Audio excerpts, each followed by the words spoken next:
In Delhi now, you're never far from heartbreak. Almost everyone in this city has been visited by grief. At the Seema Puri crematorium, the loss weighs heavily in the smoldering air, and the dead are piling up. There are bodies literally everywhere you turn here. I've honestly never seen anything quite like it. And the organizers say that pre-COVID, they might cremate 7 or 8 people a day. Today alone, they've already cremated 55 bodies, and it's not even lunchtime. Just months ago, India's leadership boasted that the country had effectively defeated COVID. Now it has set global records for new cases as a terrifying second wave ravages the country. Jitender Singh Shunti says he and his men don't even stop to take breaks. And still, they can barely cope with the flow. A volunteer approaches.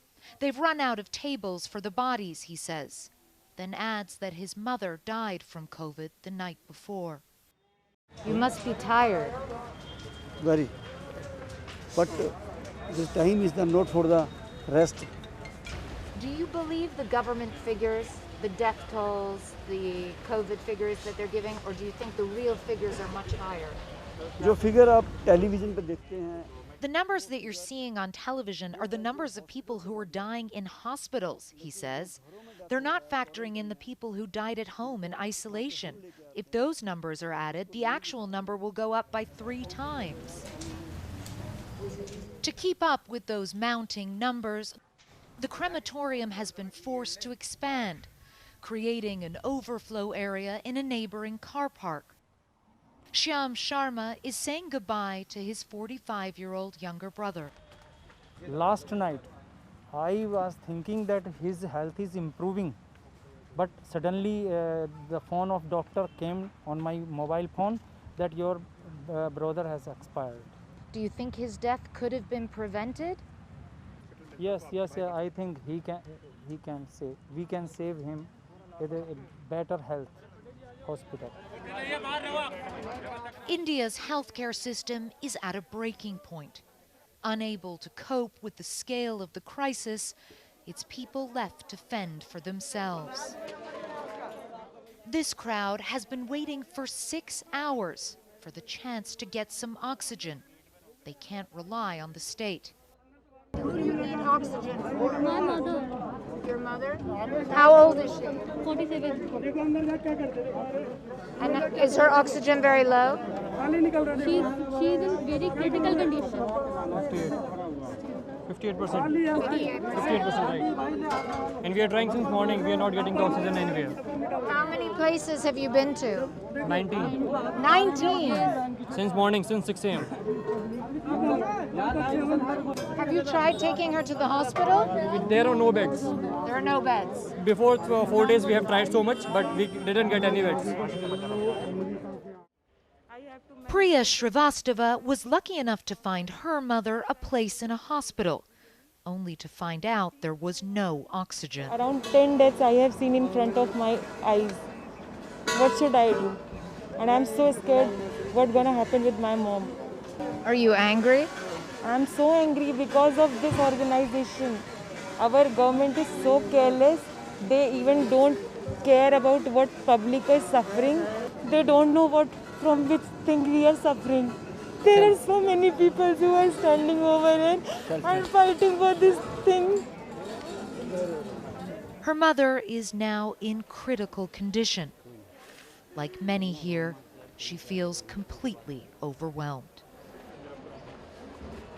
For those who can't source their own oxygen, this is the only option.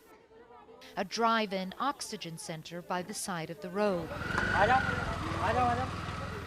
A woman arrives unconscious in a rickshaw. Several hospitals have already turned her away. They simply didn't have the beds. Now she is relying on the kindness of strangers. Her sons work desperately to try to revive her. This isn't a hospital or even a clinic. It's a Sikh temple. But for these people who've already been turned away from so many hospitals, this is their last chance at survival. The leader of the Sikh charity that runs this facility says it gets no support at all from the government. He says he already had COVID twice. But he and his volunteers continue to work 24 hours a day. We want to save their lives. This is our heart's voice. It must hurt your heart to see the way your people are suffering. Yes, madam. Many times we cry also. What is going on?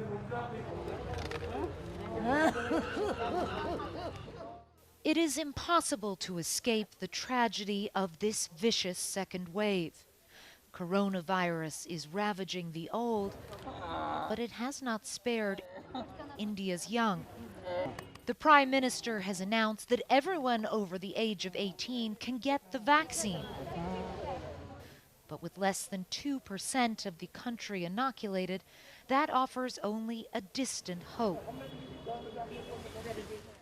So India's capital continues to burn,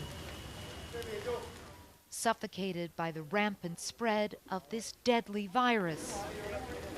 A city and a country brought to its knees, praying for respite.